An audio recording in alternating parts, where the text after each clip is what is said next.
नेपाली जनताले भोट दिएर तपाईँ प्रधानमन्त्री भएको होइन, अनि तपाईँलाई निकाल्न भारतले निकाल्छ भने भारतले राख्या हो। नक्सा भनेको अहिलेको भरे कुन ठुलो कुरा हो, म निकालिहाल्छु भने होइन, कति ठुलो कुरा रहेछ थाहा पाउनुभयो। तपाईँ उहाँ राजनीति गर्न नपाएर यहाँ आएको कि तपाईँ लोग्ने लिएर आएको। मधेस इज नट नेपाल भनेर सिके राव जस्तो को मान्छेले भने त्यतिखेर त्यही अधिकार किन खोज्दै हुनुहुन्छ भने सरिता गिरी एन्ड कम्पनी तपाईँलाई चाहियो। सूर्यबहादुरजीको पालामा बाँडेको थियो भने त गैरकानुनी रूपले तिमीले लिएको रहेछ नि, फिर्ता गर नि। त्यो छोरी दिएको छैन त तपाईँलाई किन चाहियो भने? नेपालमा छैनन् छोरी? यहाँ देशको छ चिन्ता तिमी माया माया भन्छौ। यो देशको सम्प्रभुता अखण्डता भन्ने कुरा सिंहदरबारमा हुन्छ कि दिल्लीमा हुन्छ? तपाईँलाई रोटी र बेटी अथवा मधेस इज नट नेपाल भन्ने मान्छेहरूले त तपाईँलाई भोट दिएको थिएन नि। नेपाली जनताको ताकत र विश्वासमा प्रधानमन्त्रीलाई विश्वास छैन रहेछ।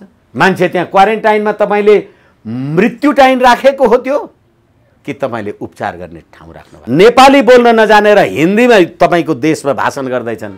अब शेरबहादुर देवाजीहरू अङ्ग्रेजीमा बोल्नलाई ल्याउँदै हुनुहुन्छ। नेपाली जनताले मत हालेर तपाईँ पार्लियामेन्ट बन्ने, तपाईँ प्रधानमन्त्री बन्ने, तपाईँ सरकार बन्ने, अनि त्यसले बनाएको कानुन चाहिँ होइन भन्ने कहाँको लोकतन्त्र यो? सम्भावनाका कुरा गर्नुभयो भने सम्भावनाको अन्त्य हुँदैन। तपाईँ यो देशको सम्प्रभु सत्ताको मालिक हुने, तपाईँ 7 वर्ष कुर्न नसक्ने, तपाईँले अहिलेको भएर चाहिँ के खोज्या त? तपाईँको राष्ट्रिय आवश्यकता के नेपाली जनता नपुगेर बाहिरबाट ल्याउने हो? मेरो बहिनी दार्जिलिङमा बिहा गरेर दियो, मेरो बहिनीलाई त्यहाँ राजनीतिक अधिकार दिनुहोस् त। सक्नुहुन्छ तपाईँ दिल्ली गएर मान्छेलाई खान बाँच्नका लागि नागरिकता सोध्ने होइन, बिहाको कारणले भन्नुहोस्, जुनसुकै कारणले होस्, आएको मानिसलाई नागरिकता दिनुपर्छ भन्ने बाध्यता के हो? तपाईँलाई नागरिकता दिन्छु भनेर प्रतिबद्धता गरेछ सरकारले। तपाईँ आफू खुसी बिहा गरेर आउनुहुन्छ अनि राज्यले त्यो कुराको ग्यारेन्टी गर्नुपर्ने? मुलुकको राजनीतिमाथि तलमाथि असर पर्छ भने त्यो बिहा गरेर तपाईँले के राष्ट्रिय काम गर्नुभयो? जन्मने जायते शूद्रो संस्कार दुजे उच्चते वेद पठेत भवेत विप्र ब्रह्म जानोति ब्राह्मण। अङ्गीकृत भनेको तपाईँ मेरो अङ्ग चाहिँ होइन, मैले अङ्ग मानिदिएँ भनेको कृत। के मधेस इज नट नेपाल भनेर नेपाली जनताले आन्दोलन गरेका थियो? सम्पूर्ण कुरामा भारतीय शक्ति, बुद्धि, क्षमता, औकात कसरी लागू भएको छैन? नागरिकता चाहियो, नागरिकता पाइएको थिएन भनेर 62-63 को आन्दोलनमा कहाँ भएको थियो? संसद सदस्य, उपराष्ट्रपति, यो देशका न्यायाधीश भएका मान्छेहरूले पटक पटक यो मुलुकको राष्ट्रिय अस्मितामाथि बलात्कार गरेका छन्। हार्दिक स्वागत छ। हजुर धन्यवाद। त्यो नागरिकताको विषयमा नि विष्णुजी जुन किसिमको विवाद देखिएको छ, आम जनतामा आम राजनीतिक पार्टीले फरक फरक ढङ्गले बुझिरहेका छन्। हुन त यो नागरिकताको विषय अहिलेको विवाद होइन, लामो समयदेखि विवादित बनेर आइरहेको छ। अहिले सतहमा देखिएको विवादको चुरो कुरो चाहिँ के हो? धन्यवाद।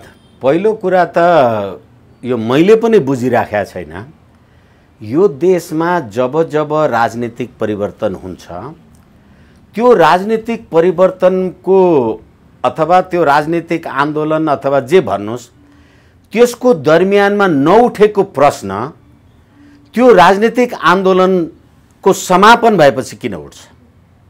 चाहे 2019 को संविधान आउँदा होस्, चाहे 2047 को कुरालाई भन्नुहोस्, चाहे अहिले यो 62-63 को कुरालाई भन्नुहोस्, चाहे अन्तरिम संविधानको कुरालाई भन्नुहोस् र अहिलेको यो 2072 को संविधानलाई भन्नुहोस्, नेपालमा पटक पटक भएका राजनीतिक आन्दोलनहरूमा नागरिकताको प्रश्न आवाज तपाईँले कहिले सुन्नु भएको छैन। तर जब आन्दोलन सफलतामा टुङ्गिन्छ अथवा आन्दोलनको समापन हुन्छ अनि नागरिकताको प्रश्न किन उठ्छ? के नेपाली जनता अथवा त्यो आन्दोलन गर्ने शक्ति नेपाली जनता थिएन?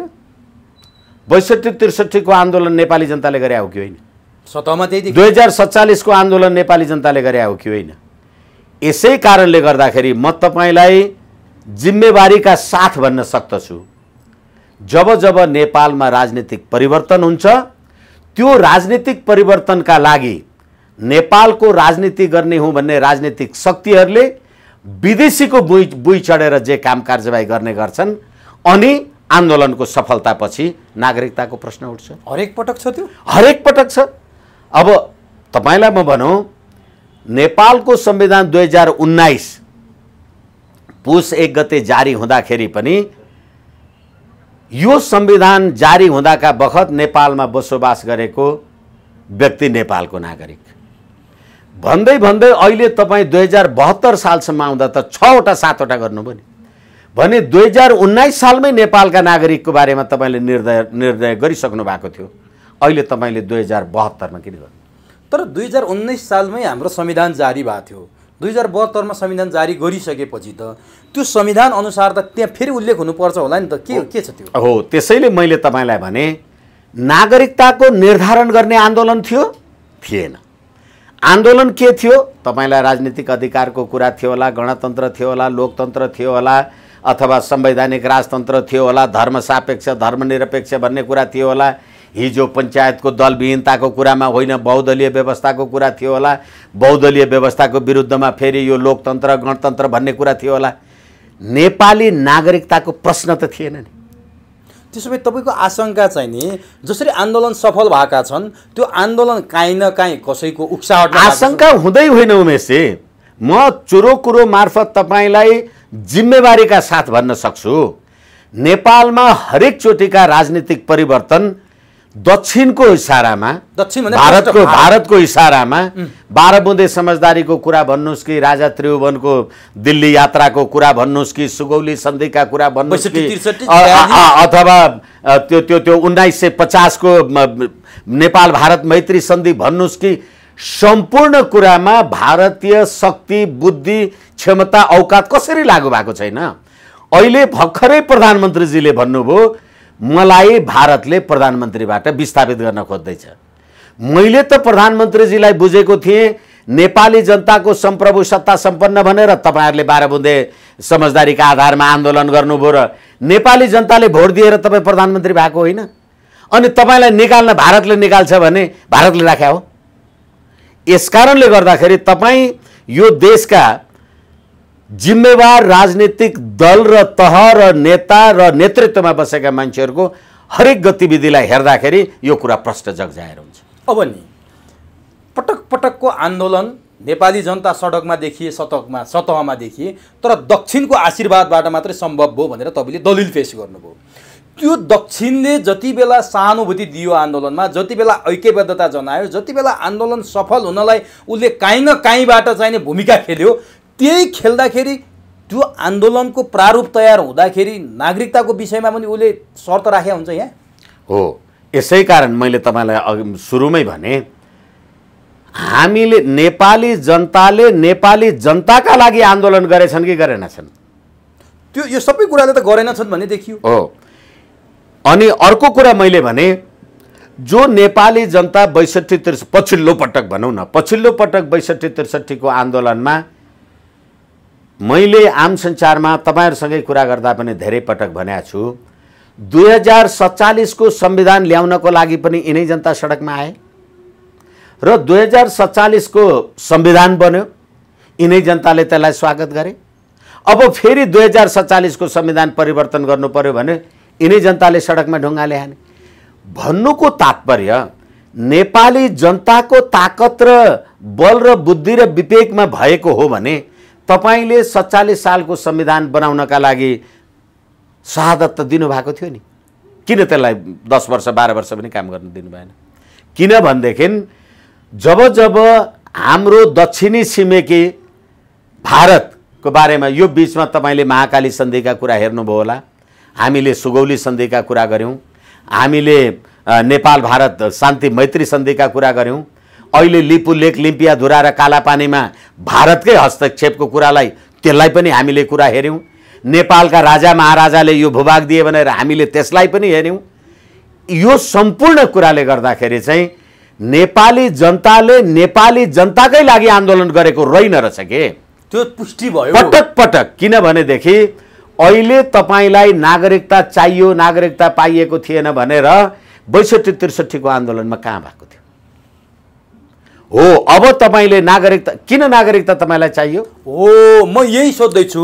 62-63 मा पनि त्यो नागरिकताको कतै एजेन्डा थिएन, 46 मा पनि एजेन्डा थिएन, तपाईले भने जस्तै कहीँ सुनिएकै होइन। तर पटक पटक किन ल्याइन्छ? मैले शर्त हो कि के हो दक्षिणसँगको यो जान्न खोजिरहेको हो। यसै कारण मैले तपाईलाई के भने नेपाली जनताले नेपाली जनताकै ताकत र बुद्धिमा आन्दोलन गरेको रहेन रहेछ।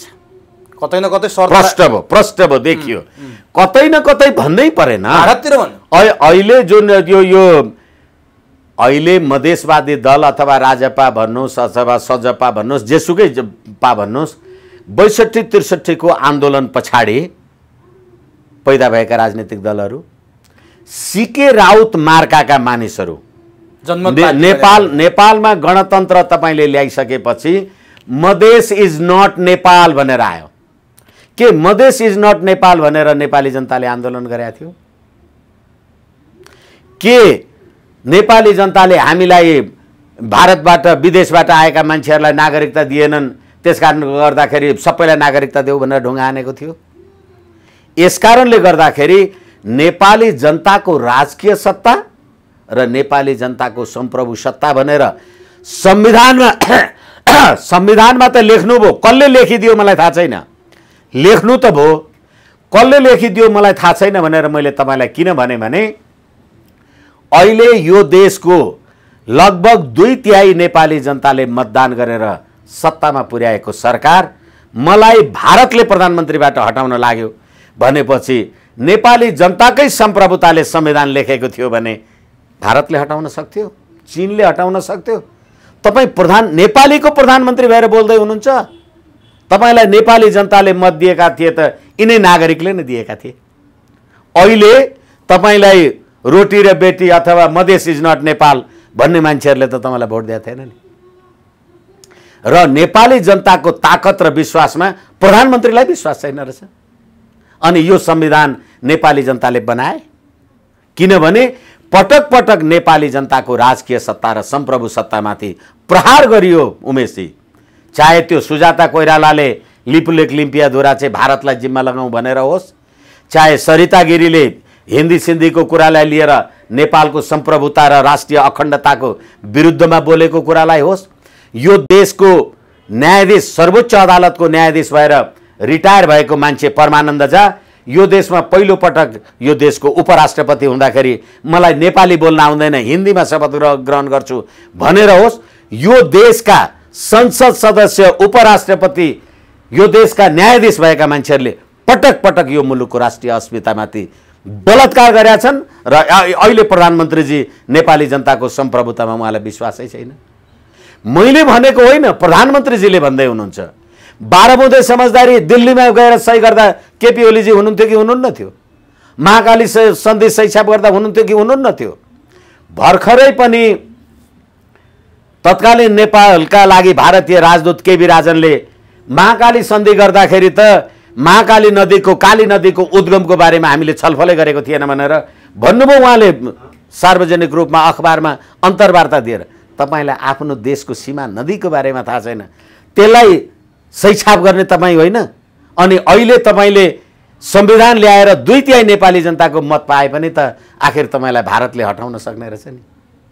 खोइ तपाईँ नेपाली जनताका लागि संविधान बनेको, खोइ नेपाली जनताका लागि प्रधानमन्त्री बनेको, खोइ कोरोना आउँछ उतैबाट, लिपुलेक लिम्पियाधुरा आउँछ उतैबाट, सुजाता कोइराला लगायतका अरू भन्छन् त्यतैको गीत गाउने, सरिता गिरी भन्छन् त्यहीबाट, सुरेश चन्द्र लाल दास भन्ने मान्छे नेकपा सत्ताधारी दलको संसद सदस्य भारतको बिहार राज्यको दरभंगा जिल्लाको मतदाता सूचीमा उतैबाट। यो देश त राष्ट्रिय स्वतन्त्रता, अखण्डता, नेपाली जनताको सार्वभौम सत्ताको रक्षा गर्नुभयो तपाईहरुले। भनेपछि नि यी सबै कुराबाट हामी सार्वभौम सम्पन्न नेपाली सार्वभौम सत्ताको मालिक हौं भन्ने कुरा त संविधानमा मात्रै भयो भनेर तपाईले भनिरहनु भयो। त्यो संविधानमा नि कसले लेख्दियो त्यो पनि तपाईले भन्नुभयो। अब भनिदिनुस्, यो नागरिकताको विषयमा, अंगीकृत वैवाहिक नागरिकताको विषयमा अहिले जुन राज्य व्यवस्था समितिले निर्णय गर्यो नि, यो विधेयकता संसदमा विचाराधीन छ। यो निर्णय उचित छ कि छैन? वैवाहिक अंगीकृतलाई 7 वर्षपछि राजनीतिक अधिकार दिने र अरू अधिकार पनि 7 वर्षपछि मात्रै दिने। तर यही कुरामा कांग्रेस र जसपाले विरोध गरिरहेछन्। भन्नुको मतलब यो कुरा ठीक छ कि छैन अहिलेको कुरा? मैले तपाईलाई प्रष्टसँग भने यो 62-63 को आन्दोलन नेपाली जनताले गरेको होइन रहेछ। होइन भने 62-63 को आन्दोलनमा नेपाली जनताले हामीले नागरिकता पाएनौं भने छैन। र अर्को कुरा म फेरि तपाईलाई निवेदन गरौं, अहिले राजपा भन्नुस्, नेपाली कांग्रेस भन्नुस्, राजपावाला मान्छेहरू के भनिराख्नु भएको छ भने होइन, यो आन्दोलनको दरमियानमा, आन्दोलनको टाइममा हामीले गरेको सम्झौता समझदारीको खिलाफ भयो यो अहिले राज्य व्यवस्था समितिले ल्याएको नागरिकता विधेयक भन्नुभएको छ। नागरिकता कसैको सम्झौताले प्राप्त हुन्छ? तपाईले नागरिक बनाउने हो? तपाईले सम्झौता गरेर भोलि बिहारका अथवा कुनै अर्को प्रदेशका यूपीका 3 लाख मान्छेहरूलाई नागरिकता दिने भन्न पाउनुहुन्छ? तपाईँ सक्नुहुन्छ? यसकारणले गर्दाखेरि नागरिकताको प्रश्न अहिले नागरिकताको प्रश्न किन आइराखेको छ? विवाहको कुराले वैवाहिक अङ्गीकृत भने म तपाईलाई म वकिल अङ्गीकृत भनेको के हो? अङ्गाल्ने होला नि? होइन अङ्गीकृत भनेको तपाईँ मेरो अङ्ग चाहिँ होइन, मैले अङ्ग मानिदिएँ भनेको कृत क्रिया, अङ्ग बनाउने क्रिया। नेचुरल प्राकृतिक, नेचुरलाइजेसन प्राकृतिकरण। अङ्ग्रेजीमा अङ्गीकृतलाई तपाईँ अझ हाम्रो तराईवाला नेताहरू त यो त वंशीकृत भन्नुहुन्छ। भन्नुको अर्थ तपाईँको एन्सेस्टरल पुर्खा महापुर्खाका कुरालाई लिएर यो काम कारबाही गर्नुहुन्छ भनेदेखि नेपाली जनताले तपाईँलाई मेरो अङ्ग बनाउनै पर्छ भन्ने के बाध्यता छ? अङ्गीकृत अरू देशको अभ्यास पनि त होला नि? एकछिन म फेरि पनि तपाईँलाई भन्छु, संयुक्त राष्ट्रसङ्घमा सदस्य भएका 192 वटा राष्ट्रहरू छन् भनेदेखि संसारमा नागरिकता भनेको अर्को देशको उदाहरण लिने होइन। अर्को देश तपाईलाई आफ्नो त्यसो त अमेरिकाले सालको 50,000 पिआर मागिराखेको छ। अस्ट्रेलिया जानुस् तपाईँ त्यो 2 वर्षमा पिआर पाइराखेको छ। भन्नुको तात्पर्य उनीहरूको राष्ट्रिय आवश्यकता हो। तपाईको राष्ट्रिय आवश्यकता के? नेपाली जनता नपुगेर बाहिरबाट ल्याउने हो? अथवा तपाईले अहिले वैवाहिक अङ्गीकृत भनेर जे भन्नुभएको छ, तपाईले तपाईको बिहा गर्नु त्यो बिहा पोलिटिक्स हो कि कल्चर हो? कल्चर हो। त्यसैले तपाईको संस्कार हो। जन्मने जायते शूद्रो संस्कार दुजे उच्चते वेद पठेत भवेत विप्र ब्रह्म जानोति ब्रह्म। तपाईँ एउटा वैवाहिक संस्कारमा बाँधिनु भयो। तपाईँ वैवाहिक संस्कारमा बाँधिने बित्तिकै तपाईँलाई पोलिटिकल राइट किन चाहियो? तपाईँलाई पोलिटिकल राइट चाहियो भने तपाईँको त यो नेपालमा यसरी वैवाहिक अङ्गीकृत नागरिकहरूको कारणले गर्दा त यो एउटा देशको सुरक्षाको लागि थ्रेट पनि त हुन सक्छ नि। अहिले सरिता गिरीले जे कुरा भनिराख्नु भएको छ, भोलि हुन सक्छ नि विदेशी शक्तिहरूसँग घुसपैठ भएका त्यहाँका इन्टेलिजेन्सका मान्छेहरू सबै नेपालको दुलै भएर आयो भनेदेखि के गर्नुहुन्छ? तर नि एकछिन यसै कारणले गर्दाखेरि मैले विनम्रताका साथ यो देशको नागरिक भएको कारणले तपाईँलाई निवेदन गर्दैछु, अहिले अङ्गीकृत वैवाहिक भएर एकछिनलाई मान्नुहोस्, भारतबाट आएको कुरामा तपाईँले यो आपत्ति गरिराख्नु भएको छ के पशुपति नगरबाट हाम्रो झापा इलाम शान्तिनगरतिरबाट आउँदैन? पशुपति नगरतिरबाट आउँदैनन्? उताबाट आउने चाहिँ नस्लीय कुरा भनेर एक थरी जुन हाम्रो तराईवादी साथीहरू भन्नुहुन्छ, त्यो पहाडबाट आउने त्यो चाहिँ नस्ल होइन? सुदूरपश्चिममै छ नि, सुदूरपश्चिम होइन कुमाऊ गढवालतिर होला। हाम्रो दार्जिलिङ आसाम सिक्किमबाट आउने भारत एकछिनलाई मान्नुहोस्, अब जस्तै मेरो बहिनी सिक्किममा बिहा गरेर दिएको छ, मेरो बहिनी दार्जिलिङमा बिहा गरेर दियो, मेरो बहिनीलाई त्यहाँ राजनीतिक अधिकार दिनुहोस् त। सक्नुहुन्छ तपाईँ दिल्ली गएर?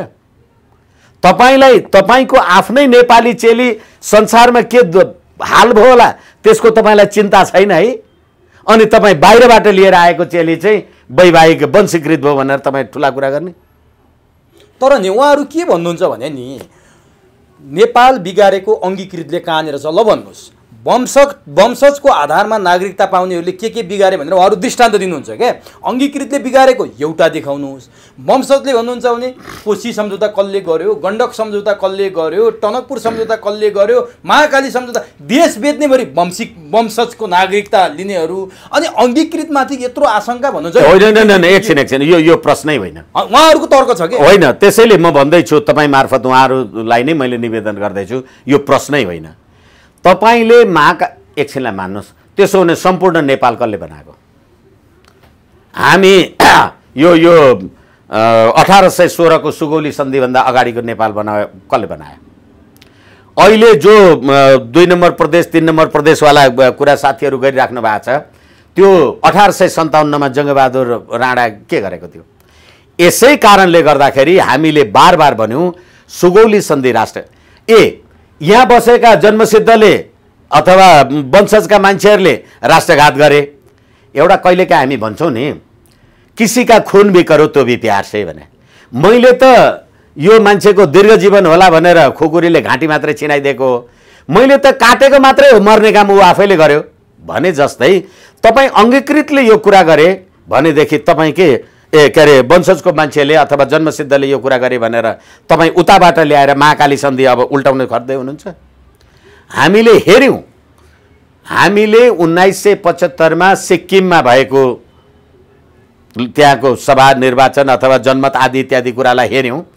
सिक्किमकै जनताले भोट दिएर सिक्किम भारतमा विलय भएको हो निश्चित रूपमा। अब हामीले भोट दिएर सिक्किम भारतमा विलय भएछ, हाम्रो सम्प्रभुता सिद्धियो। अब हामी चाहिँ भारतले हाम्रो सम्प्रभुता फिर्ता गरोस् भनेर भोट हाल्छौँ भन्दा भारतले सम्प्रभुता फिर्ता गर्छ। यस्ता खालका कुरा। र फेरि के भने तपाईले नागरिकता पाउने नागरिकता नपाउने संसारमा हामीले हेरेका छौँ। कैयन मुलुकहरूमा उदाहरणको लागि पाकिस्तान हेर्न सक्छौँ। निर्वाचनबाट चुनाव जितेर आएको मान्छे त्यो राष्ट्रिय एकता अखण्डता र सम्प्रभु सत्तासँग एकाकार हुन सकेन भने कहिलेकाहीँ प्रधानमन्त्रीहरू पनि जेल बसेका छन्। यसकारणले गर्दाखेरि अहिले सरिता गिरी र परमानन्द झाजीको उदाहरण मैले तपाईलाई दिएँ भने यदि त्यस्तै खालको कुरा भोलि तपाईले नेपालको पार्लियामेन्टमै तिनै मानिसहरू त्यस्तै मानिसहरूको बहुमत पुर्याउनु भयो भनेदेखि यो देशको सम्प्रभुता अखण्डता भन्ने कुरा सिंहदरबारमा हुन्छ कि दिल्लीमा हुन्छ, एउटा कुरा एक। र अर्को कुरा अहिले जो मान्छे विवाह गरेर आउनु भएको छ, तपाईँ भारतमा अथवा बिहा गरेर जुन देशको तपाईँ नागरिक हुनुहुन्छ अहिले, तपाईँ वहाँ राजनीति गर्न नपाएर यहाँ आएको कि तपाईँ लोग्ने लिएर आएको? तपाईँ राजनीति गर्न आएको हो भनेदेखि तपाईँ 7 वर्ष कुर्नु पर्यो। र फेरि अर्को कुरा, बुहारीलाई चाहिँ किन यति शङ्का आदि इत्यादि।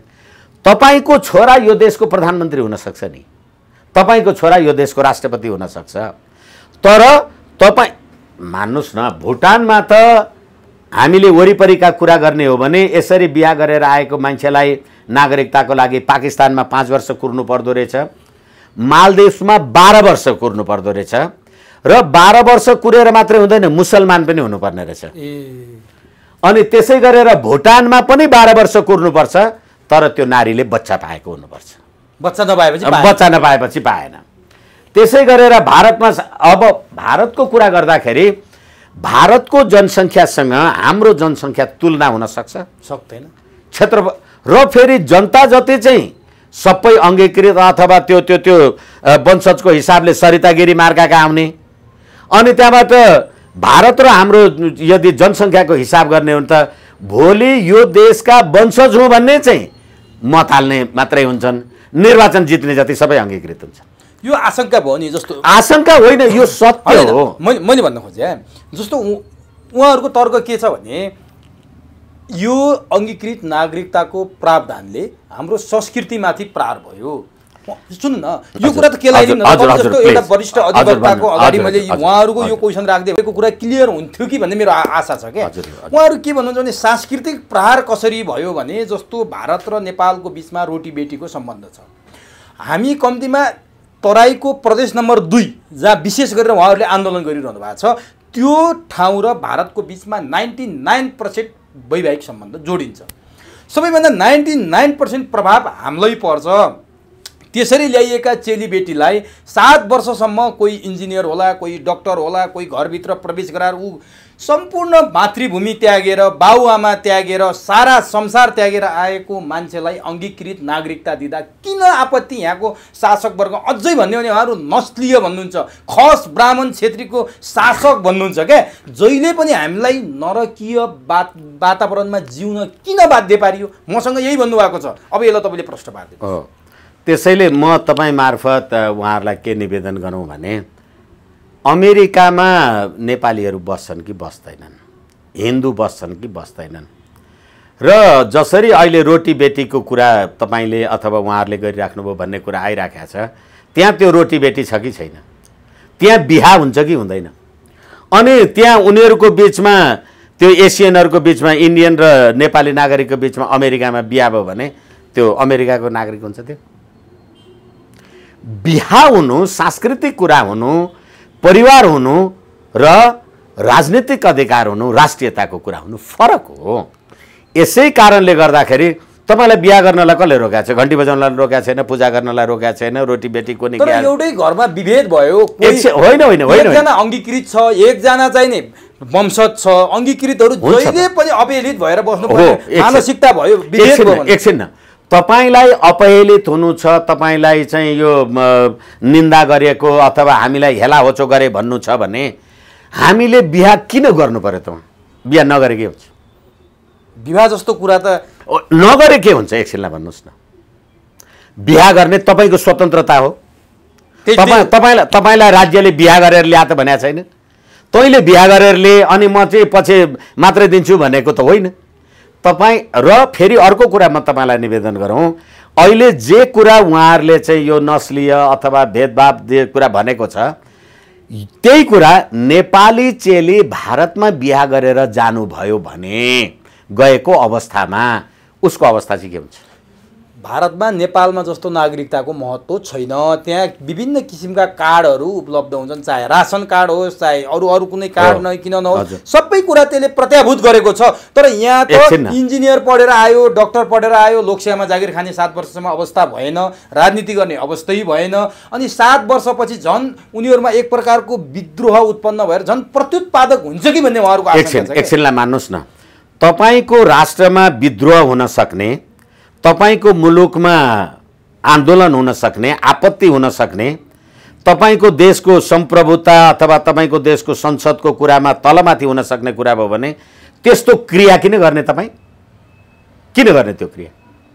तपाईले बिहा गरेर मुलुकको राष्ट्रियता, मुलुकको लोकसेवा, मुलुकको राजनीतिमाथि तलमाथि असर पर्छ भने त्यो बिहा गरेर तपाईले के राष्ट्रिय काम गर्नुभयो? तलमाथि पर्ने कुरा चाहिँ ग्यारेन्टी के भयो भन्नुहुन्छ? अहिलेसम्म के भयो? के गरे भन्नुहुन्छ? एकैछिन, एउटा उदाहरणको लागि त सरिता गिरीवाला हामीले प्रश्नै गरिसक्यौँ। तर अझै अर्को कुरा के हो भने तपाईँ 7 वर्ष नेपालमा रहँदाखेरि र तपाईलाई नागरिकता दिन्छु भनेर प्रतिबद्धता गरेछ सरकारले।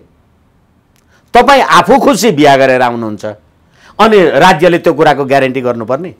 र जो मान्छे तपाईँकोमा दुला भएर जानुभयो होला उहाँले म तपाईँलाई नागरिकता दिन्छु मेरो श्रीमती भएपछि भनेर भन्नुभएको छ। यसकारणले गर्दा तपाईँ र हाम्रो बिचमा सांस्कृतिक सम्बन्ध होला, धार्मिक सम्बन्ध होला, बिहाबारीको सम्बन्ध होला। त्यसै कारणले गर्दाखेरि एकछिनलाई मान्नुहोस् न, तपाईँ प्रधानमन्त्रीको छोरा हुनुहुँदो रहेछ भने प्रधानमन्त्रीजी बालुवाटारमा आदि इत्यादि जे गर्नु होला, प्रधानमन्त्रीजी चाहिँ एउटा देशी विदेशी प्रोटोकल अथवा कुनै कूटनीतिक राजनीतिक गतिविधि देश संसार कहीँ कतै जानुभयो भने म त प्रधानमन्त्रीको छोरो पो त तल तल माथि माथि जान पाउँछु, अथवा त्यो कूटनीतिक बैठकमा पनि म बस्न पाउँछु, राष्ट्रको सुरक्षा परिषदको बैठकमा म पनि जान पाउँछु भन्न पाउनुहुन्छ तपाईँ? तर नि एउटै मुलुकमा एउटै समाजमा दुई किसिमका नागरिकता हुने भए एकछिन कसले बनायो कसले? किनभनेदेखि वैवाहिक अङ्गीकृत, जन्मसिद्ध नागरिक अनि वंशजको आधारमा नागरिक भन्नुको अर्थ संविधानले जब यो तीनवटा कुराको विभाजन गरेको छ भने त्यसको व्यवस्थापन संघीय कानुन बमोजिम हुन्छ। संघीय कानुन बमोजिम बाबा 90% नेपाली जनताले मत दिएर मैले संविधान बनाएँ भन्नुहुन्छ भने अहिले 2/3 सरकार नेपाली जनताले भोट हालेको सरकार होइन। अनि नेपाली जनताले मत हालेर तपाईँ पार्लियामेन्ट बन्ने, तपाईँ प्रधानमन्त्री बन्ने, तपाईँ सरकार बन्ने, अनि त्यसले बनाएको कानुन चाहिँ होइन भन्ने कहाँको लोकतन्त्र यो? कहाँको प्रजातन्त्र कुरा गर्नु? त्यसो भए तपाईँले कानुन सम्बद्ध र तपाईँको अनुभव, तपाईँको आफ्नो पेसा, तपाईँले गरेको राजनीति पनि गर्नु भएको छ नि त तपाईँले, अनि राजनीतिक दलहरूसँगका नेताहरूसँग उठबसको हिसाबले हेर्दाखेरि यो 7 वर्षसम्मको प्रावधान तपाईँले चाहिँ ठिक लागेको छ कि छैन? मलाई यस्ता खालका कुनै पनि प्रावधान ठिक लाग्छ। के हुनु पर्थ्यो? एकछिन, यसै कारणले हामीले हाम्रो मुलुकको अवस्था परिस्थिति अब फेरि पनि हामी कुरा गऱ्यौँ, एक्लै बिहारको 9 करोड 20 लाख जनसङ्ख्या छ, भारतको त 1 अर्ब 30 करोड भन्ने कुरा छँदैछ भनेदेखि हामीले बाहिरबाट आएका मान्छेहरूलाई जुनसुकै कारणले होस्, बिहाको कारणले भन्नुहोस्, जुनसुकै कारणले होस्, आएको मानिसलाई नागरिकता दिनुपर्छ भन्ने बाध्यता के हो? ती नागरिक होइन बिहे गरेर आएपछि एकैछिनलाई मान्नुहोस् न, तपाईँ बिहा गरेर आउने बित्तिकै तपाईँलाई मैले नागरिकता दिनुपर्छ भन्ने कारण चाहिँ के हो? के दिने त त्यसो भए? हो, तपाईँलाई आइडेन्टिटी के हो। त्यसैले गर्दा अहिले सरकारले के भनेको छ भने राजनीतिक अधिकारभन्दा बाहेक अरू सबै अधिकार दिने। ठिक छ त्यो निश्चित रूपमा। अब एकैछिनलाई म तपाईँलाई भनौँ, हाम्रो यो एनआरएनवाला नागरिकता छ नि, वैदेशिक आवासीय नागरिकता, त्यसमा पनि प्रश्न उठिराखेको छ। म तपाईँलाई भनौँ, अब यो एनआरएनको कुरा गर्दा शेष घलेको नाउँ सबैलाई थाहा छ, जान्दैन। शेष घलेजी अस्ट्रेलिया बस्नुहुन्छ, तपाईँ काठमाडौँको क्षेत्र नम्बर 1बाट चुनाव लड्नुभयो, शेष घलेजी पनि लड्नुभयो र उहाँलाई पनि राजनीतिक अधिकार दिनुभयो भने तपाईँ काठमाडौँमा 200 भोट पाउनुभयो, शेष घलेजीले 190 मात्रै पाउनुभयो भने अस्ट्रेलियामा त उहाँले अरू 50 भोट पाउनुभयो र 240 पनि भने अब उहाँले त्यसबाट चुनाव जित्नुभयो भने के उहाँको संसदीय दलको कार्यालय अस्ट्रेलिया हुन्छ? यसै कारणले गर्दाखेरि अस्ति भन्नुहोस् न, जस्तै कोरोना आयो, हालाकि अब यो गर्ने मान्छेहरूको नालायकीपन भन्छु म, मान्छेलाई खान बाँच्नका लागि नागरिकता सोध्ने होइन। कोरोना त नागरिकता हेरेर लाग्दैन नि। अस्ति त्यो कोरोनामा राहत बाँड्दाखेरि नागरिकता खोज्यो, ननसेन्स काम आफ्नो ठाउँमा छ। तर के हो भनेदेखि देशको सुरक्षा हामी भन्छौँ के हो भने विदुर नीतिमा भन्छ के, एक विष रसो हन्ति शस्त्रे न कैश्च बद्धते स्वराष्ट्र सप्रजम हन्ति राजा नाम मन्त्र विप्लव। गोली लाग्ने मान्छे जसलाई लाग्यो त्यो मात्रै मर्छ, विष खाने मान्छे जसले विष खायो त्यो मात्रै मर्छ, तर राज्यको सुराग बाहिर गयो भने सम्पूर्ण देश मर्छ। भने यो नागरिकता र अहिले होइन, यो त अङ्गीकृतहरूले के गरेका थिए र महाकाली कोनी के गरे, यो गरे भनेर अहिले जे उहाँहरूले भन्नुहुन्छ, एक्लै सरिता गिरिजीले पार्लियामेन्टमा जे कुरा भन्नुभयो होला, यदि त्यस्तै खालका 10वटा सरिता गिरी भयो भने के हुन्छ? यसै कारणले सम्प्रभुतासँग तपाईँ बिहाको लेनदेन नगर्नुहोस्। अब नि जस्तो मैले भन्न खोजेँ, ठिक छ, अब सरकारले राज्य व्यवस्था समितिले जुन निर्णय गरेछ नि, अब त त्यो त संसदमा जाला। त्यो राज्य व्यवस्था समितिले गरेको निर्णय उचित छ कि छैन, तपाईँ के भन्नुहुन्छ? मैले यहीँ होइन, त्यसैले मैले भने राज्य व्यवस्था समितिले के ठानेको छ? हामी भारतको बराबर छौँ, भारतसँग हामी बराबरी जनसङ्ख्यामा छौँ, शक्तिमा छौँ भनेपछि 7 वर्षपछि राजनीतिक अधिकार पनि दिन हुन्थेन। होइन, एकैछिन उहाँले 7 वर्ष राख्दाखेरि भारतको कुरालाई हेरेर राख्नुभयो। उहाँले त्यो कुरालाई, मालदिप्सको कुरालाई किन राख्नु भएन? उहाँले त्यो कुरालाई, भुटानको कुरालाई लिएर किन राख्नु भएन? उहाँले श्रीलङ्कालाई लिएर किन राख्नु भएन? यस कारणले गर्दाखेरि अझै पनि 7 वर्ष जे मानसिकता हो तपाईँहरूको यो 12 बुँदे समझदारीको पूर्वाग्रही मानसिकता हो त्यो। तर अब एकछिनलाई मान्नुहोस्, 7 वर्ष अहिलेको भरे नागरिकता चाहियो, हामी त यत्रो परिवार छोडेर, तपाईँले भोलि डिभोर्स गर्नुभयो भने, तपाईँ सम्बन्ध विच्छेद गर्नुभयो भने के हुन्छ? तपाईँले अहिले नागरिकता लिनुभयो अनि लोग्नेसँग सम्बन्ध विच्छेद गर्नुभयो र भोलि अमेरिका जानुभयो, के हुन्छ? अनि तपाईँ अहिले चाहिँ लोग्ने भनेर उसँग बस्नुभयो, तपाईँको लोग्ने चाहिँ मऱ्यो, कोही पनि रहेन रहेछ, छुटेर भारत जानुभयो, के हुन्छ? तपाईँले बिहा गर्नुभयो, लोग्ने चाहिँ कुनै कारणले भोलि कुनै कारणवश परलोक हुनुभयो, त्यो कुरा के हुन्छ? यस कारणले सम्भावनाका कुरा नगरौँ। मुलुकको सम्प्रभुता, राष्ट्रियता, अखण्डता, जसलाई त्यो देशका जनताले त्यसलाई निर्वाह गर्ने हो, त्यसकारण ती जनताको राष्ट्रिय एकता, अखण्डता र सम्प्रभुतालाई बिहा गरेको कारणले, रोटी बेटी भनेको कारणले, भोज खाएको कारणले, जनकपुरमा जानकी मेलामा रामनवमीमा आएको कारणले राष्ट्रियताको बारेमा कन्सेसन हुँदैन। यसै कारणले गर्दाखेरि भोलि तपाईँ यो देशको, तपाईँ 50 वर्ष नेपालमा बस्नु होला, छोरा पाउनु होला, छोरी पाउनु होला, नाति पनाति होलान्, तपाईँको छोरा नाति भोलि यो देशको मन्त्री प्रधानमन्त्री हुन्छ नि। तपाईँलाई अहिलेको भरे चाहिँ किन चाहियो? मैले भनेको कुरा त्यति मात्रै हो। तर नि तपाईँले त्यो 7 वर्षको प्रावधान कहाँको नजिकले ल्याए, भारतकै किन ल्याए, अरू देशको ल्याए भए पनि हुन्थ्यो भन्नु। त्यो 7 वर्षपछि एक्कासी ती महिलामा राष्ट्रवाद कहाँबाट अङ्कुर आउँछ र त्यसपछि राजनीति अधिकार दिँदा उपयुक्त हुन्छ? मैले जान्न खोजेको। एकदम राम्रो कुरा गर्नुभयो। तपाईँले 7 वर्षसम्म बस्दाखेरि तपाईँको गतिविधि काम कार्यवाही त्यो सम्पूर्ण कुरा त हेरिएको हुन्छ। त्यसैले अघि हामीले सुरु गर्यौं, भारतमा 7 वर्ष पछाडि तपाईँले नागरिकता पाउने होइन, तपाईँ दरखास्त दिने हो। तपाईँले दरखास्त दिइसकेपछि अब तपाईँको बारेमा छानबिन हुन्छ, नपाउन नि सक्नुहुन्छ। अहिले पनि हेर्नुस् न, हाम्रो नागरिकता ऐन 2063 को दफा 14 मा अहिले पनि व्यवस्था छ। यदि कुनै एउटा विदेशी मान्छेले अथवा कसैले पनि गैर कानुनी रूपबाट नेपालको नागरिकता लिएको रहेछ भने नेपाल सरकारले सिज गर्न सक्छ, त्यो नागरिकताबाट तपाईँलाई वञ्चित गर्न सक्छ। यसै कारणले तपाईँ 7 वर्ष बस्दा जे गर्नु होला जे नगर्नु होला, अनि तपाईँले दरखास्त दिएपछि त्यसको बारेमा छ्यान विवेक त हुनु पर्यो नि। हुनसक्छ त मधेस इज नट नेपाल भन्ने कुरा आउने हो कि त्यतिखेर, हुनसक्छ त्यो यसै कारणले गर्दा सम्भावनाका कुरा गर्ने होइन।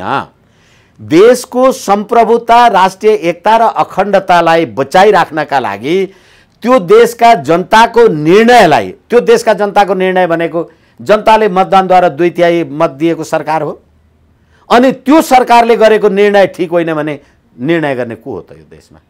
दिल्लीको बारेमा ठिक छ, सरकारले गरेको निर्णय ठिक छ। मैले अझै जान्न खोजेको, अझै भित्र पस्न खोजेको कहाँनिर भने 7 वर्षमा ती महिलामा राष्ट्रवाद कहाँबाट हुर्केर आउँछ? यदि आएन भने उनलाई दिएको नागरिकता गलत भयो भने के हुन्छ? हो, यसैले मैले तपाईलाई निवेदन गरेँ, त्यस्तो कुनै 7 वर्ष पछाडि उहाँमा एकछिनलाई मान्नुहोस्, सम्भावनाका कुरा गर्दा नि 7 वर्षमा तपाईँ हामीभन्दा अत्यन्त प्रखर राष्ट्रवादी भएर निस्किनु भयो भने नि त त्यो त यसैले सम्भावनाका कुरा गर्नुभयो भने सम्भावनाको अन्त्य हुँदैन। त्यसैले हामीले के भन्यौं भने, अथवा अहिले सरकार अथवा राज्यले के भन्यो, सरकार होइन अहिले राज्यले के भन्यो भनेदेखि, राज्य मैले किन भनिराखेको छु भने नेपाली जनताले जनमतद्वारा, आम मतदाताद्वारा स्थापित गरेको राज्य सत्ता सञ्चालन गर्ने सरकारले, राज्यले के भन्यो भनेदेखि तपाईँ 7 वर्ष, तपाईँ यो देशको सम्प्रभु सत्ताको मालिक हुने, तपाईँ 7 वर्ष कुर्न नसक्ने, तपाईँले अहिलेको भरे चाहिँ के खोज्या त? अहिलेको भरे तपाईँलाई हिजो बिहा गरेर आउनुभयो, अहिले तपाईँलाई रोटी बेटीको हिसाबमा नागरिकता चाहियो भने तपाईँको आकाङ्क्षा के? तपाईँको घर बारी परिवार, अनि परिवार मार्फत समाज, देश, राष्ट्र, राष्ट्रियता, भोलि तपाईँका छोराछोरी पैदा होलान्, उनीहरूले पढ्ने लेख्ने अध्ययन गर्ने त्यो स्वर्णिम भविष्य हेरेर आउनुभयो कि अहिलेको भरे आएर, अघि नै मैले भने त्यसरी नागरिकता तपाईँले दिने हो भने यो देशका जन्मसिद्ध मान्छेहरू अल्पमतमा हुन्छन् र यो देशको मैले अघि भने पटक पटक भने अर्बौंको जनसङ्ख्या भएको देशबाट तपाईँ अथाह लिएर महिला लिएर आउनुभयो भनेदेखि भोलि पार्लियामेन्ट कसको? अब नि कतिपयले के कुरा पनि उठाउन थाले भने सबै कुरा ठिक छ, 7 वर्षको राजनीतिक अधिकार नदिउँ न त, टन्टै साप देशलाई हानि हुने त कुनै पनि सम्भावना देखिँदैन भनेपछि त्यो चाहिँ कस्तो हुन्छ? होइन, सधैँभरि नदिउँ राजनीतिक अधिकार अङ्गीकृत वैधानिकलाई होइन। त्यसै कारणले गर्दाखेरि एउटा निश्चित टाइम पिरियड, एकछिनलाई मान्नुहोस् न, तपाईँ पनि कक्षामा वर्ष दिन पढ्नुभयो भने होइन यो मान्छेले चाहिँ अब पढाएको आदि इत्यादि ठिक छ कि छैन भनेर जाँच्नलाई त तपाईँले नि त परीक्षा दिनु पर्यो नि। भनेपछि मैले वर्ष दिन पढेँ अनि म पास भइहाल्नुपर्छ हो र? ठिक छ, तपाईको कुरा बुझ्यो। अब मधेसकै कतिपय नेताहरूले मैसँग के भन्नुभएको छ भने राजा महेन्द्रले त्यति बेला चाहिने अङ्गीकृत नागरिकधारीहरूलाई चाहिँ नागरिकता दिएर बर्माबाट, सिक्किमबाट, दार्जिलिङबाट मान्छे ल्याएर राख्न मिल्ने, अङ्गीकृत बनाउन मिल्ने, त्यति बेला महेन्द्रीय राष्ट्रवाद हुने, अहिले चाहिँ हामीलाई किन नमिल्ने भन्ने उहाँहरूको किन ल्या भन्ने? ए बाबा, होइन, यस्तो पनि कुराको कुनै तर्क हुन्छ भने राजा महेन्द्रले 19 सालमा, 18 सालमा, 17 सालमा कहाँबाट को मान्छेहरू लिएर आउँदा नेपालको जनसङ्ख्या कति थियो? जनसङ्ख्या वृद्धि गर्न ल्या हो? होइन, नेपालको जनसङ्ख्या कति थियो? एकछिनलाई मान्नुहोस्, 50-55 लाख, 2-4 हजार मान्छे आयो होला। देशको राष्ट्रियतालाई के प्रतिकूल भएको थियो? अहिले नेपालको जनसङ्ख्या कति छ? लगभग 3 करोड, 2 करोड 91 लाख, 3 करोड बढी भइसक्यो भने आइसक्यो अहिले पछिल्लो तथ्याङ्क। अहिले उसमा विकिपिडियामा हेर्दा 2 करोड 91 लाख, एनिवे 3 करोड नागेकै छ भनेदेखि मुलुकको भूगोल बढेन, क्षेत्रफल बढेन, अनि सम्पूर्ण कुरा जुन जनसङ्ख्या बढिराखेको छ त्यो जनसङ्ख्या हिजो कहीँबाट लिएर आएको मान्छे होस्, मधेस इज नट नेपाल भनेर सिके राव जस्तो को मान्छेले भने त्यतिखेर? के पदमबहादुर खत्रीजीले भन्नुभयो? अथवा यहाँका त्यतिखेरका यो सीमाविदहरू त्यतिखेरैदेखि समथिङ के गुरुङ हुनुहुन्थ्यो जुन हेलिकप्टर एक्सिडेन्टमा, हर्क गुरुङहरू, उहाँहरूले यो कुरा भन्नुभयो? उहाँहरूले रोटी बेटी भन्नुभयो? यस कारणले गर्दाखेरि अहिले हामीले अघि पनि कुरा गऱ्यौँ, अस्ट्रेलियामा जस्तो तपाईँ नागरिकता अथवा अमेरिकाले त हरेक साल 50,000 किन मगाइराखेको छ भनेदेखि उनीहरूकोमा त्यस्तो जनसङ्ख्या, त्यस्तो दक्ष जनसङ्ख्या, काम कारबाही गर्ने र त्यसलाई बन्दोबस्त व्यवस्थापन गर्ने कुरा छ। अनि भनेदेखि हामीले त्यसरी बाहिरबाट नागरिक ल्याउनु पर्ने कारण के छ? अनि अहिले त बिहे गरेर ल्याउने हो। एकछिन तपाईँले बिहा गरेर दुलै ल्याउनुहोस्, नागरिक होइन भनेको। तपाईँ नागरिक बिहा गर्दै हुनुहुन्छ कि तपाईँ कोही दुलै बिहा गर्दै हुनुहुन्छ भने? अब नि ठिक छ, यो पनि भयो। अब तराईकै एकजना चाहिँ नि आफूले चाहिँ तराईको मसिया ठान्ने, नेता ठान्ने एकजना नेताले त भनिसक्नुभयो त, हाम्रो अब भारतसँग बिहे नहुने भयो भनेर चिन्ता व्यक्त गरिसक्नुभयो क्या। अब के भन्ने? भारतसँग बिहा भयो, भारतले अब छोरी दिँदैन? होइन, एकछिन छोरी दिएको छैन त तपाईँलाई किन चाहियो भने? नेपालमा छैनन् छोरी, एक। र अर्को कुरा, भारतले छोरी नदिने भयो भने तपाईँको राष्ट्रियतालाई के भयो त? यसै कारणले गर्दा भारतले छोरी नदिने कुराको चिन्ता छ तपाईँलाई। यहाँ देशको छ चिन्ता, तिमी माया माया भन्छौ। अब नि अब यो यति कुरा हुँदा जुन नागरिकता सम्बन्धीको यो नियम बनेको छ राज्य व्यवस्था समितिमा, अब संसदमा जाने, यो मधेस 2 नम्बर प्रदेशलाई मात्रै बनायो कि 77 जिल्लालाई बनायो?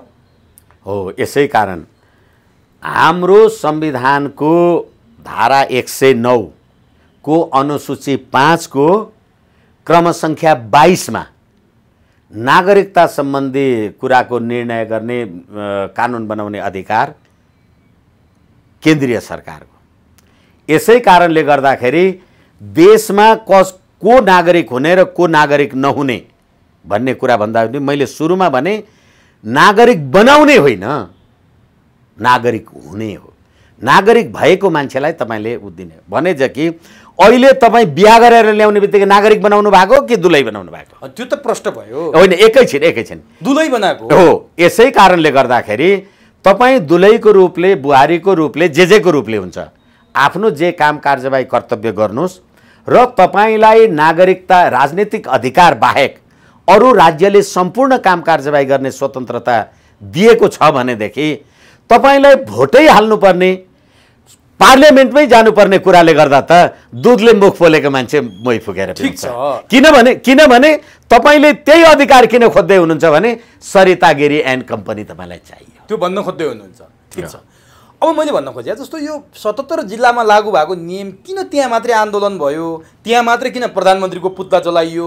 चाइना तिब्बतसँग जोडिएको बोर्डरमा पनि त्यहाँ बिहेबारी चल्छ, यतातिर तपाईँको तपाईँले भने जस्तो दार्जिलिङतिर पनि बिहेबारी चल्छ, तर आपत्ति त्यहीँनिर हुनुको कारण चाहिँ के हो भन्दैछु कि म, के छ त्यहाँ? हो, त्यसै कारणले गर्दाखेरि यो हामीले संविधान सभाको पहिलो निर्वाचन हुने कुरा पनि 4-4, 5-5 चोटि सर्यो।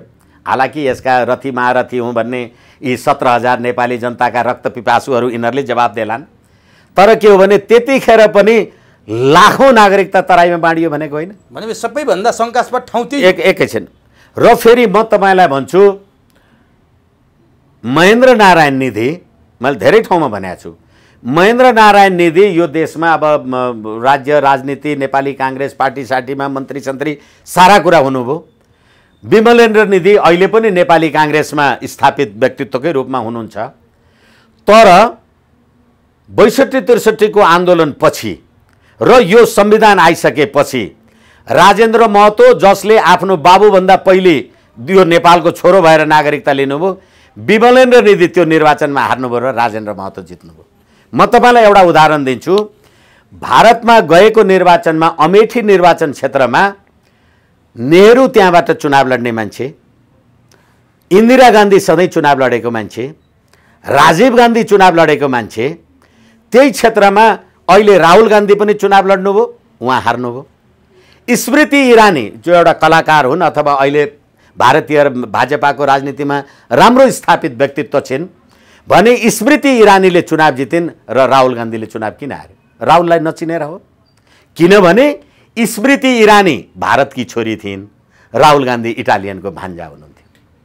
र अहिले तराईको जो मान्छे 2 नम्बर क्षेत्रका उहाँहरूलाई थाहा होला, जब भारतमा राष्ट्रिय काङ्ग्रेसले सोनिया गान्धीको नेतृत्वमा बहुमत पायो पार्लियामेन्टमा, त्यतिखेर सोनिया गान्धी पार्लियामेन्टमा राष्ट्रपति कहाँ प्रधानमन्त्रीको दावा लिएर जानुभएको।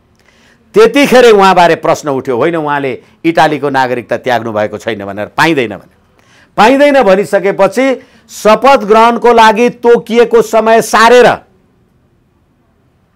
कोभिड हुनुहुन्थ्यो त्यहाँको अब्दुल कलाम आजादले सोनियालाई भनेर तपाईँलाई यो मिलेन भनेर मनमोहन सिंह अनि त्यहाँबाट भोलिपल्ट मनमोहन सिंहलाई चाहिँ प्रधानमन्त्री बनाइयो। यो कुरा त्यो तराईमा अहिले अब कसले डराउनेहरूलाई यो कुरा थाहा छैन? यो नस्लवादी चिन्तन हो भन्नेहरूलाई थाहा छ कि छैन? तर उहाँहरूको अर्को आरोप छ कि सूर्यबहादुर थापाले 36 सालमा जनमत सङ्ग्रहको नाममा त्यस्तै नागरिकता बाँडेको थिए अरे त्यहाँ, हो? एकैछिन सूर्यबहादुरले बाँडे, एकछिनलाई मान्नुहोस् न, मैले चोरी गरेका थिएँ 2050 सालमा, अनि त्यही चोरी गरे मान्छे प्रधानमन्त्री भएको थियो, अनि अहिले म पनि प्रधानमन्त्री भएको छु, म विष्णुले त 30,000 चोर्याएर छ, म 5 करोड चोर्छु भन्ने हो? त्यही भन्न खोज्या हो तपाईँले? हिजो भएका गल्तीलाई तपाईँ असल मार्गमा लिएर जाने कि सूर्यबहादुरले बाँडेको थियो, चन्द्रबहादुरले बाँडेको थियो? सूर्यबहादुरजीको पालामा बाँडेको थियो भने त गैरकानुनी रूपले तिमीले लिएको रहेछ नि, फिर्ता गर न त्यो। हो, पाउनेले पाएको थियो भन्ने हो भने यो कुरा किन गर्यौ? सूर्यबहादुरले बाँडेको थियो भने त तिमीले नै गैरकानुनी नागरिकता। अहिले तिमी आफै बक्दैछौ आफ्नो बखान। संविधान सभाको निर्वाचन हुँदा पनि बाँडे, जन्म सङ्ग्रहको बेलामा सूर्यबहादुरले पनि बाँड्यो भने त नेपाली त रहेन रहेछन् नि। तपाईँले स्वीकार गर्नु भएन?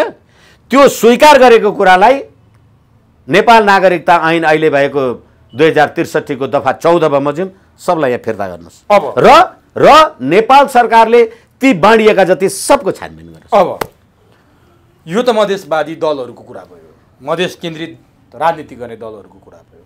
यही विषयमा राज्य व्यवस्था समितिमा 7 वर्षको अङ्गीकृतको बारेमा निर्णय हुँदा आफूलाई सबैभन्दा प्रजातान्त्रिक ठान्ने, देशको सबैभन्दा ठुलो लोकतान्त्रिक पार्टी ठान्ने, जेठो ठान्ने नेपाली काङ्ग्रेसको निर्णय, फरक मत, यसलाई चाहिँ तपाईँ के भन्नुहुन्छ? काङ्ग्रेसले गरेको यो निर्णय र काङ्ग्रेसका कार्यकर्ताको तराईमा आन्दोलन र यो काङ्ग्रेसले 63 सालकै अन्तरिम संविधानमा भएअनुसार एक हातमा सिन्दुर र अर्को हातमा नागरिकता हुनुपर्छ भन्ने दलिल यसरी अगाडि सार्नुको पछाडिको रहस्य र अर्थ के छ? हो, अब म तपाईँलाई निवेदन गरौँ, प्रजातन्त्र र राष्ट्रियता एउटै विषय हो? बिल्कुल फरक हो। अनि प्रजातन्त्रले नागरिकता बाँड्ने हो? नागरिकता बाँडेर प्रजातन्त्र हुन्छ कि देश सम्प्रभुता राष्ट्र भएपछि अनि राष्ट्रियताको लागि नागरिकता हुन्छ? यसै कारणले गर्दाखेरि अहिले आम चलन छ, सुनिन्छ, अर्काको बच्चा पाइदिनका लागि पेट बोक्ने सरोगेट भनौँ न नारीहरू पाइन्छ भनेदेखि 2004 सालमा भारतमा पैदा भएको सेरोगेट होइन नेपाली काङ्ग्रेस? अनि त्यसैले तपाईँले प्रजातन्त्रसँग नागरिकतालाई जोड्ने, पहिले नागरिक हुने हो अनि प्रजातन्त्र हुन्छ। एकछिनलाई मान्नुहोस्, हिजो सिक्किममा नेपाली जनताले अथवा त्यहाँका जनताले मतदान गर्थे, आफ्नो चाहिँ सम्प्रभुता आदि इत्यादि हुन्थ्यो, तर अहिले सिक्किममा सम्प्रभुता चाहिँ छैन, प्रजातन्त्र त छ नि, अहिले पनि भोट त हालेकै छन्। नेपाली काङ्ग्रेसलाई भोट चाहिए हो कि राष्ट्रियता चाहिए हो? सम्प्रभु सत्ता चाहिएको हो। त्यसकारणले नागरिकताद्वारा नागरिकलाई अथवा प्रदान गरिने राजनीतिक अधिकारद्वारा मुलुकको सम्प्रभु सत्ताको स्थितिलाई तलमाथि हुन्छ भने तपाईँले सम्प्रभु सत्ता र प्रजातन्त्रलाई एक ठाउँ राख्न सक्नुहुन्न, पाउनुहुन्न, हुँदैन।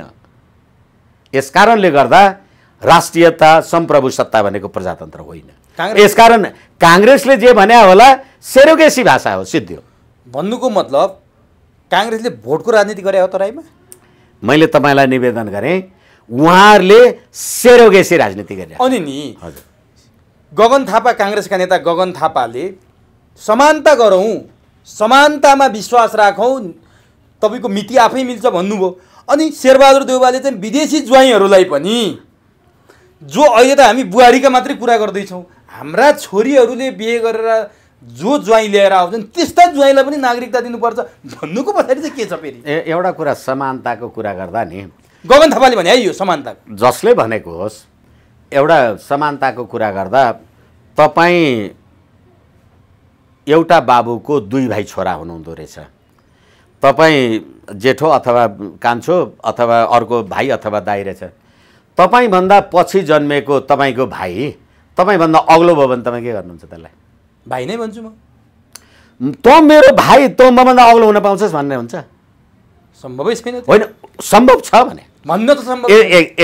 यसै कारण मैले तपाईँलाई यो कुरा किन निवेदन गरेँ भने तपाईँ अङ्गीकृत बुहारीको कुरा गर्दै हुनुहुन्छ कि तपाईँ ज्वाइँको कुरा गर्दै हुनुहुन्छ? एकछिनलाई मान्नुहोस्, तपाईँले नेपाली काङ्ग्रेसले भनेको ज्वाइँको कुरा गरेको।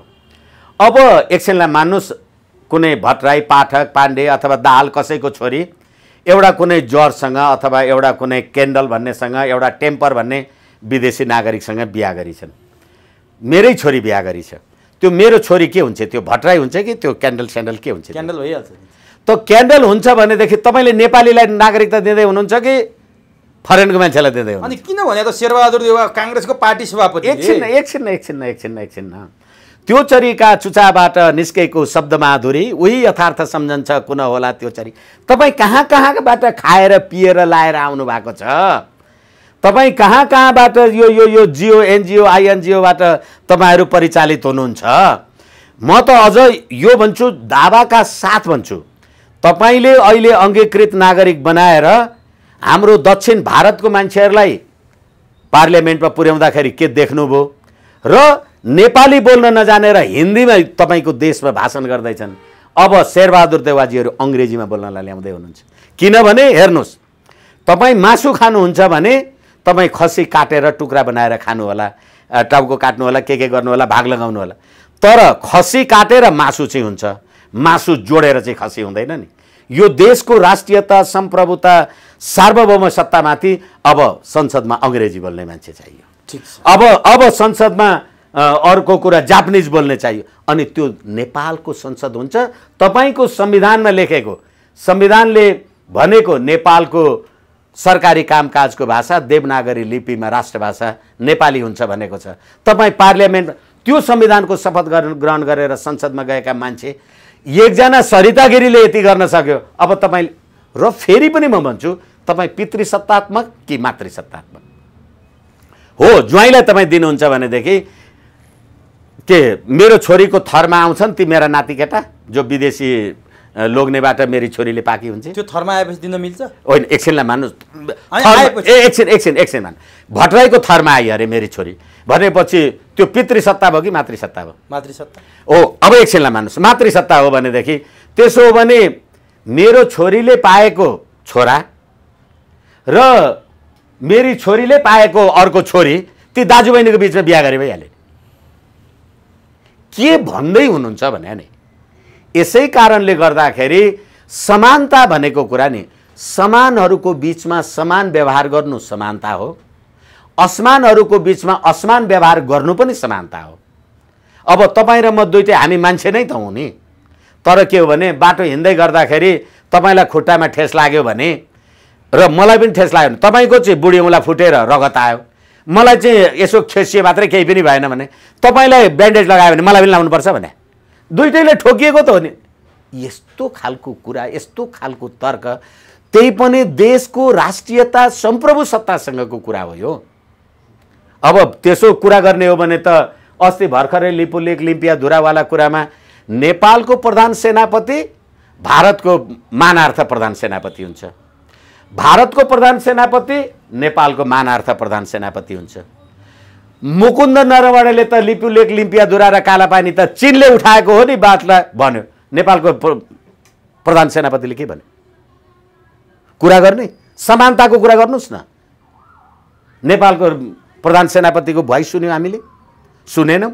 होइन उहाँले बोलेको उहाँले बोल्नु भएन भने मुकुन्द नरवणेले भनेको माने हो त मौनम सम्मति लक्षणम। यदि होइन भनेदेखि हेर्नुहोस् त यी दुईटा समान होइनन्। यस्तो समानताको कुरा गर्ने तिमी। त्यसैले समानता निरपेक्षता हुँदैन। समानता राष्ट्र राष्ट्रियता सम्प्रभुता। तपाईँ र मलाई एउटै खाना दिइयो भनेदेखि तपाईँलाई रुच्यो अलि धेरै खानुभयो, म थोरै लगाएँ भने समान हो तैँले खानै पर्छ भनेर के मेरो पेट फुट्ने हो र भने। यस्तो खालको प्रश्न नागरिकताको विषयमा जे कुरा भनिराखेको छ यो कुनै मूल्यमा राष्ट्रिय हित अनुकूल छैन। ठिक छ, अब नागरिकताको विषयलाई यहीँ छोडौँ। अलिकति देशको समसामयिक राजनीतिको विषयमा तपाईँलाई भेटाएपछि कुरा गर्न मन लागिहाल्छ, त्यो पनि छौँ अनि छुटौँला। लामो त लामै भयो। अब यी तमाम विषय उठेका छन्, नागरिकता भन्नुहोस्, एमसिसी भन्नुहोस्, सीमाको प्रकरण भन्नुहोस्, अझ त्योभन्दा ठुलो महामारी कोरोना भन्नुहोस्, सबै कुरा छन्। यी सबैसँग नेपालीले जुझ्नु परेको छ।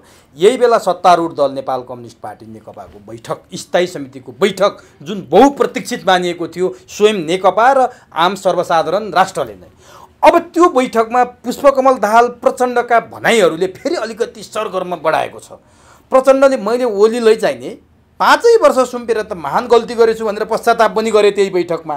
उनले चाहिने प्रचण्डले चाहिने केपी ओलीमा अहङ्कार एकदमै दम्भ त्यस्तो पल्लाएको मैले पाएँ भनेपछि त्यो के सङ्केत गर्छ त्यसले? ओलीले भारतले मलाई हटाउन खोज्दैछ भन्नु केही दिनपछि, केही दिन अघि प्रचण्डले त्यो बोल्नु भनेको त्यसको तारतम्यता के छ?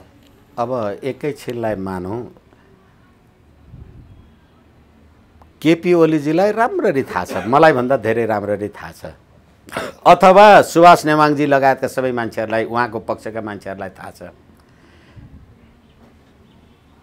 नेपाल तपाईले 12 वर्षे जनयुद्ध गर्दा 17,000 कसलाई मार्नुभयो? नेपाली मार्नुभयो। सिरियसली भन्दैछु है। कहाँ बस्नुभयो? भारतमा बस्नुभयो। नाम कसको लिनुभयो?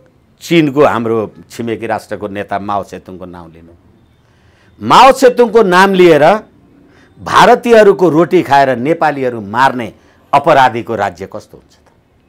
र त्योसँग सहकार्य गर्न प्रचण्डले पनि भनेकै हुन्। एमालेसँग मिल्नुभन्दा गर्नुभन्दा त एमाले किन पार्टी चाह्यो, काङ्ग्रेसमा मिले भइगयो नि भनेर। अनि प्रचण्ड केपी ओलीजीले भनेकै हुनुभयो यिनीहरू के को माओवादी हुन्थे भनेको यी सुरुङ युद्ध शुद्ध खन्छु भन्थे, भारतमा गएर सब चाहिँ विलय भएर आएको उनीहरूले भनेकै। तर यिनीहरूलाई कसले मिलायो? त्यही म सोध्दैछु। एकैछिन यिनीहरूलाई मिलायो नेपालमा संघीयता गणतन्त्र र धर्मनिरपेक्ष ल्याउनको लागि भारतको 12 बुँदे समझदारीले। अनि मेरी बिल्ली मुझी से म्याऊ, भारतले तपाईँलाई उठाइदिएर यहाँ गणतन्त्र संघीयता र धर्मनिरपेक्ष ल्याइदियो। भोलि सत्य निरूपण तथा मेलमिलाप आयोगमा प्रचण्डजी लगायतका विरुद्धमा परेका 17,000 उजुरीहरूमा कुनै पनि दिन यदि नेपालबाट कारबाही भएन भने कर्णेल कुमार लामा जस्तो तपाईँ अन्तर्राष्ट्रिय अपराध अदालतमा उपस्थित हुन जानुपर्छ। अनि झापामा 28 सालमा धर्मप्रसाद ढकालहरू मारेर मोहनचन्द्र अधिकारीजीको नेतृत्वमा काम कार्यवाही सुरु गर्नुभएको केपी ओलीजीले तपाईँहरूलाई पनि त्यो कुराको बारेमा त्रास छँदैछ। सम्पूर्ण कुराहरू तपाईँले हेर्नुहोस् न, 10वटा भोगटे एक ठाउँमा राखेर एउटा सुन्तलाको स्वाद हुन्छ भने, त्यसकारण यी सबै आफ्नो आफ्नो आफ्नो आफ्नो कर्मले, आफ्नो आफ्नो पापले, आफ्नो आफ्नो अपराधले आफू आफू विशृङ्खलित भइसकेका छन्। होइन भने 2/3 सरकार नेपाली जनताले तपाईँलाई विश्वास गरेर दिएको छ। आज एउटा अध्यक्ष के भन्ने, आज एउटा अर्को उपाध्यक्ष के भन्ने। तपाईँहरू सत्ताको लागि बस्नु भएको रहेछ, नेपाली जनताको लागि त बस्नु भएको रहेन। अब कोरोनाको कुरा तपाईँले उठाउनु भएको छ। 1500-1600 मान्छेहरू आत्महत्या गरेर मरे। अहिले तपाईँ र म कुरा गर्दा चाहिँ डिस्टेन्सिङ, म अहिले अदालतमा भर्खरै बहस गरेर आएँ। न्यायाधीश ऊ पर बस्या हुन्छ, हामी यहाँ पर बस्या हुन्छौँ, वर्ष पक्षहरूलाई भित्र पस्न पनि दिँदैन। अनि तपाईँले त्यो क्वारेन्टाइन बनाएको हिटलरले बनाएको ग्यास च्याम्बर बनाएको हो कि होइन? मान्छे त्यहाँ क्वारेन्टाइनमा तपाईँले मृत्युटाइन राखेको हो त्यो कि तपाईँले उपचार गर्ने ठाउँ राख्नु भएको? तर फेरि यी नेताहरू एकैछिन मित्र, म एक लाइनमा भनौँ, तपाईँले जुन किट लिएर आउनुभयो नि र त्यो किट चाहिँ कुनै पनि रूपले त्यो रोगलाई डायग्नोस गर्न सकेन, परीक्षण गर्न सकेन भने तपाईले नेपाली जनतालाई मृत्यु गर्नका लागि 10 अर्ब मेरो मुलुकको ढिकुटीबाट खानुभएको हो। अनि तपाईलाई तपाईको पार्टीको सचिवालय बैठक होस् कि तपाईको स्थायी कमिटीको बैठक होस् कि प्रचण्डले जेसुकै भनोस् कि केपी ओलीजीले जेसुकै भनोस् कि नेपाली जनताले पाए कि नसक्छौ यो आँसु टपटप टिपी चप्प पिउन, नसक्छौ मासुले दिनभर अघाएर जिउन, नसक्छौ यो भुत्ला लिकन कुनै वस्त्र सिउन, चुड्यौ व्यर्थै मेरो मनुज तिमीले जीवन किन। यत्रो यो क्वारेन्टाइनमा बसेर तपाईले जति मान्छे मारिराख्नु भएको छ, नेपाली जनताले तपाईलाई के अपराध गरेको थियो? तपाईलाई विदेशमा गएर रेमिटेन्स पठाइदिएको छ, लास फर्केर आउँछ कि सास फर्केर आउँछ थाहा छैन, अनि फर्केर आएर भोट तपाईलाई नै दिएको छ, अनि तपाई त्यही भ्रष्टाचार गर्नुहुन्छ।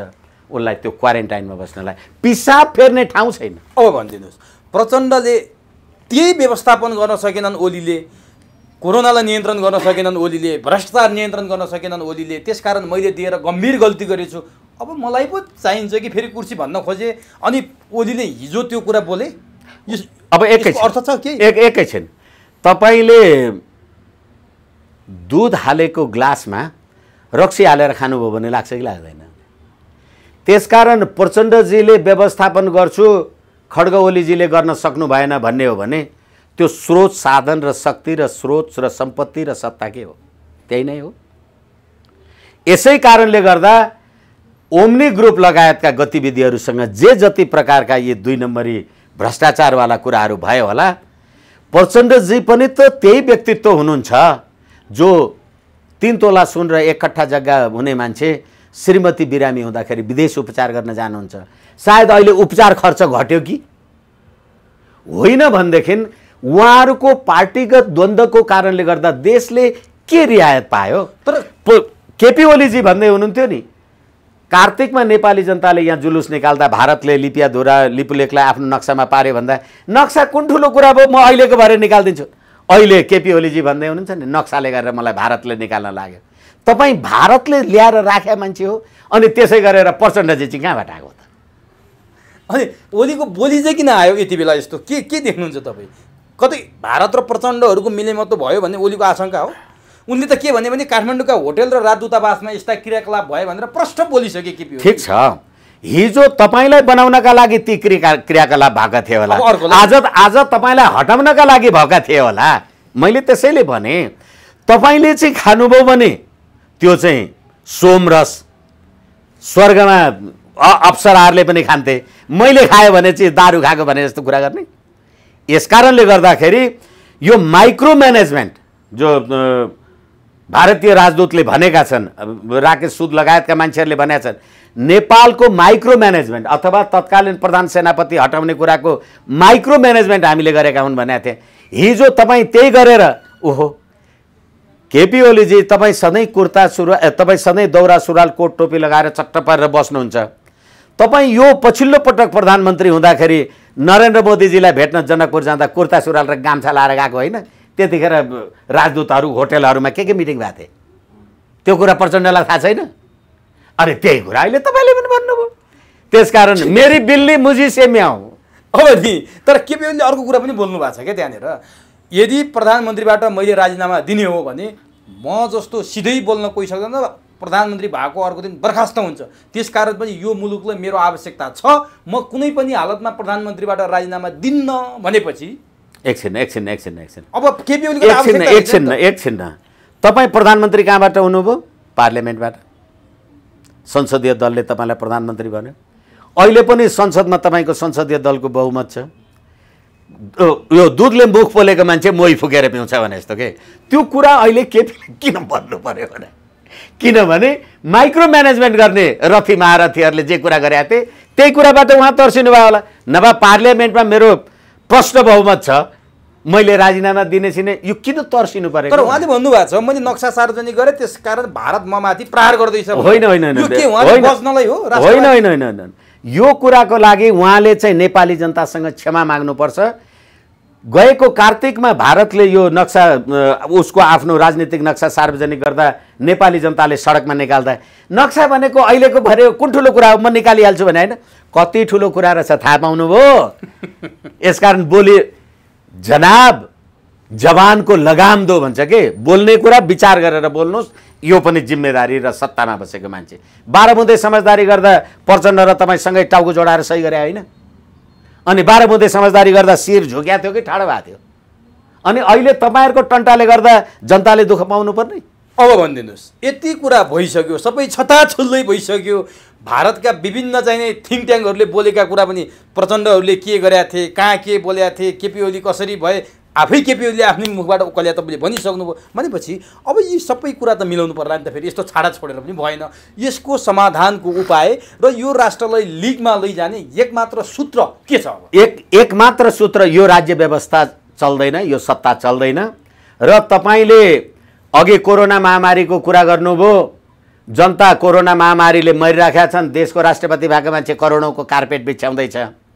अनि अघि त्यहाँबाट भन्दै थिए होइन सीमाको सुरक्षा गर्नको लागि राजा महेन्द्रले त यो भूतपूर्व ब्रिटिस सैनिकहरूलाई सीमाको सुरक्षामा राखेका थिए भनेर अहिले सम्झना गर्दैछन् तराईका साथीहरू।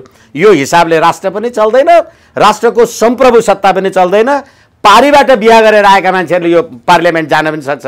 त्यसकारणले गर्दाखेरि हामीले 47 सालको संविधान अन्तर्गत जुन एउटा राज्य व्यवस्था गरेका थियौँ, त्यो राज्य व्यवस्थालाई आफ्नो ट्र्याकमा जान दिन पर्यो एक। र अर्को कुरा के हो भनेदेखि हेर्नुहोस् न, हामी कहाँ जतिवटा परिवर्तन भए, तपाईँ 46 साल 36 साल अथवा यो 62-63 भन्, पात्र उही प्रवृत्ति उही, प्रणालीको दोष। प्रणालीले के गर्छ? त्यो कोट तपाईँले लाए पनि कालो हो, उसले लाए पनि कालो हो, त्यसले लाए पनि कालो हो। तर राजा महेन्द्रको टाइमदेखि पञ्चायतमा मन्त्री भएका मान्छेहरू अहिलेसम्म पनि राज्य सत्तामा छन् भनेदेखि यो तिमी नेतृत्वमा बस्ने तिमीहरू पात्रहरू अब काम लाग्दैन भनेपछि पात्र खराब हुन्, पात्र र खराब होइन। एकछिन, पात्र र प्रवृत्ति दुईटै खराब हो, सिस्टम खराब। एकछिन, पात्र र प्रवृत्ति दुईटै खराब भएपछि तिनीहरूले चलाएको प्रणाली ठिक हुने त खराब कामै भएन भनेपछि अब अर्को प्रणाली जरुर आवश्यकता छ। हेर्नुहोस् न, सडकमा जनता किन उठिराखेका छन्। हस्, चुरो कुरोमा समय दिनुभयो, आफ्ना अत्यन्तै महत्त्वपूर्ण र सारगर्भिक भनाइ हाम्रा दर्शकलाई सुसूचित पारिदिनु भयो, यसको लागि तपाईँलाई हार्दिक धन्यवाद। मलाई पनि मेरा अभिव्यक्ति राख्ने स्वर्णिम अवसर प्रदान गर्नुभयो, यहाँहरूप्रति हार्दिक श्रद्धा सुमन अभिव्यक्त गर्छु। हस्, नमस्ते।